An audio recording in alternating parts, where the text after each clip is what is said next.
This is London, largest city on earth, where Big Ben, the world's most celebrated timepiece, keeps its constant vigil over a mighty metropolitan parade. London, great city of empire, where destiny and history have set the passing scene, where today busy, bustling Piccadilly Circus sets the modern pace and tempo. The ebb and flow of tireless traffic make it the counterpart of New York's Times Square. There is no counterpart of London's Bobbies, who, though unarmed, keep it the most law-abiding of large cities. London mailboxes are known as pillar boxes, the predecessors of the Americanized version. But there's little different about a London phone booth, except perhaps its color. These artistic creations are scattered throughout the city and provide the usual familiar incidents. You move on to Trafalgar Square, where Nelson's column rises in soaring majesty. This is the physical heart of London, nobly dominated by the statue of the heroic admiral whose fame it commemorates. Paradoxically, around the martial base cluster doves of peace, the famed pigeons of Trafalgar Square, fed by passing Londoners in scenes such as this, reminiscent of New York's Central Park or St. Mark's in Venice. London's spiritual heart lies beneath the sacred spires of Westminster Abbey. Within its Gothic halls have been crowned all the English kings for nearly 1,000 years.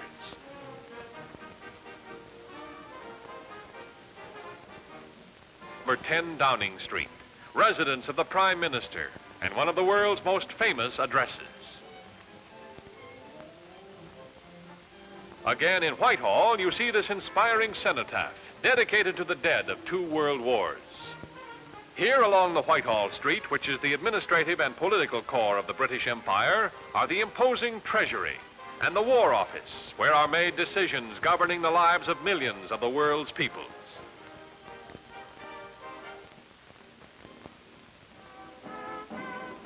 Next, you're intrigued and fascinated by one of Whitehall's most colorful traditions, the changing of the Horse Guards.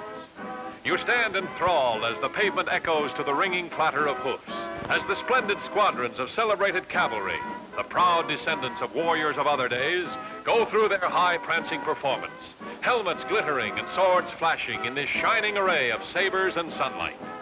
It is a picture you never forget, as the resplendent Horse Guards perform their significant ceremony in a display of imperial pomp and show that stirs the heartbeat of Londoner and visitor alike.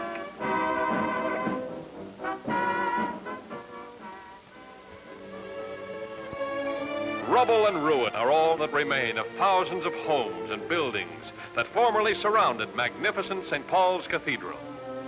During the fearful bombing of the last war, the stately church was miraculously spared, and never did it seem more the soul of London than when seen through swirling smoke and flame.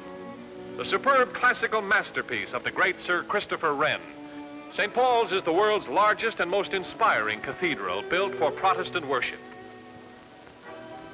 Looking up the mighty river Thames, you picture all the ships that have known its waters. Bestriding the river like a colossus is Tower Bridge, one of the successors to the legendary London Bridge of the Romans, which stood alone for 1,500 years and was immortalized in the song chanted by countless generations of children of the English-speaking world. When you think of history, you think of the massive Tower of London, built by William the Conqueror in 1066. Today it is a museum, holding among its priceless relics the crown jewels and protected by costumed Yeomen of the Guard, familiarly known as beef eaters. Charing Cross Station reflects the busy life of this teeming city, for centuries the world's greatest metropolis. But London is more than a city of ancient and modern landmarks, more than a place where kings are crowned and the riches of the ages guarded and cherished. It is above all a city of people, a mighty and magnificent citadel of today's world, the gigantic hometown of some 10 million turbulent, tumultuous, living people. People like this picturesque pensioner from the Chelsea Royal Hospital, where old soldiers live peacefully and re-wage old wars. People that crowd the open-air markets of fabulous and colorful Petticoat Lane. Here, Londoners say, the peddlers will lift your watch at one end and sell it back to you at the other. Here you name it and you can buy it, for a price that is. For Petticoat Lane sells everything, be it a fishbowl, an old Derby hat, or a doll. The need to move and supply her enormous populace has made London the world's greatest transportation center. Besides her extensive underground rail system, she has 8 major railway terminals, served by trains which are constantly coming or going on their far journeys. The sheer magnitude of this city of cities literally overwhelms you. In her hundreds of thousands of dwellings lives the huge, sprawling population which has ever been the source of her amazing strength and her spirit. All these millions of humans, whether doggedly following their daily routines or dreaming dreams of empire, have generated the prodigious energy that lifted London to her pinnacle of eminence, an eminence fully and proudly shared by all her citizens.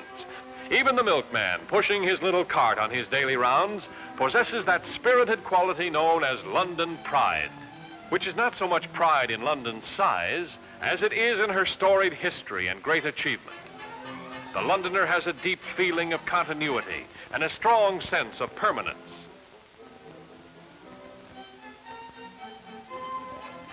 Now you're in famous Fleet Street, this tremendous town's newspaper row.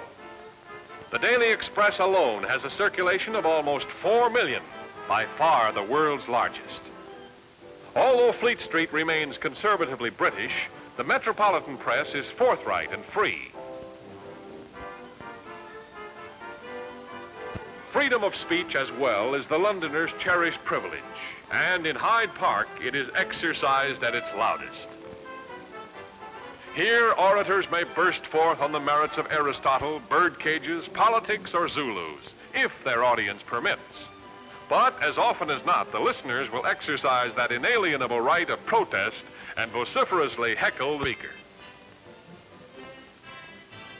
You marvel at the vast port of London, 45 solid miles of piers and wharves, from which sail the seafaring descendants of such adventurers as Raleigh and Drake, to the far-flung shores of the empire, their ships laden with the products of industry.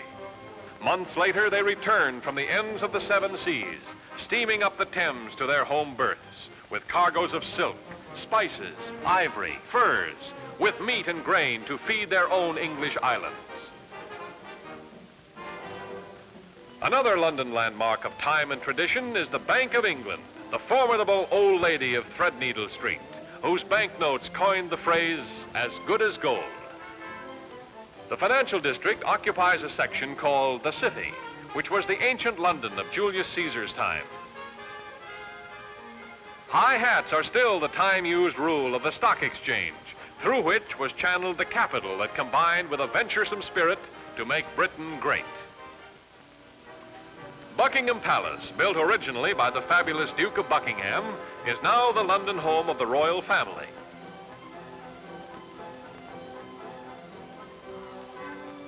The royal standard is flown to denote their majesties are actually in residence at the palace. On these occasions, Londoners and visitors alike converge for an opportunity to view at first hand the pomp and pageantry of empire, here revealed in the imposing display known far and wide as the changing of the Palace Guard. The guardsmen themselves are picked for their stature and soldierly bearing. An appointment to the palace is a signal honor, aspired to by many, yet achieved by few in His Majesty's military services.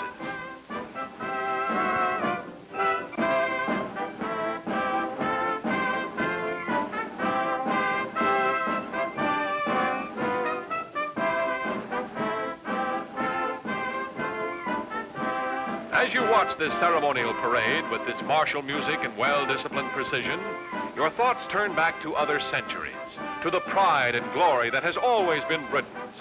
And you know that these things will never die so long as there are Englishmen to carry on.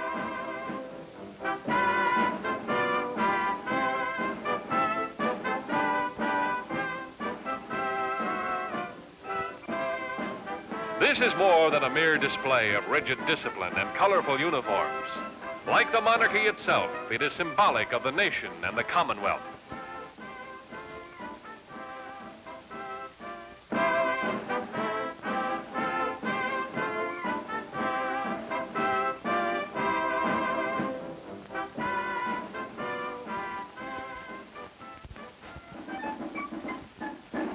music slows, the marching tempo changes, and you feel the singing thrill of it surging through you.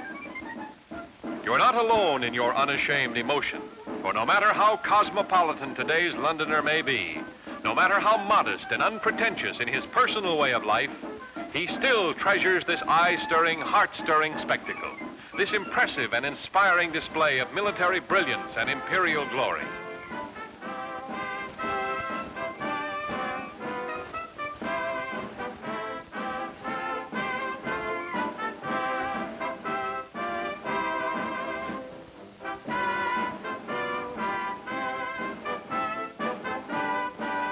Such is London, with her ancient monuments and modern masses, fascinating city of deeds and dreams, city of high tradition and noble heritage, respected and loved in this world of ours.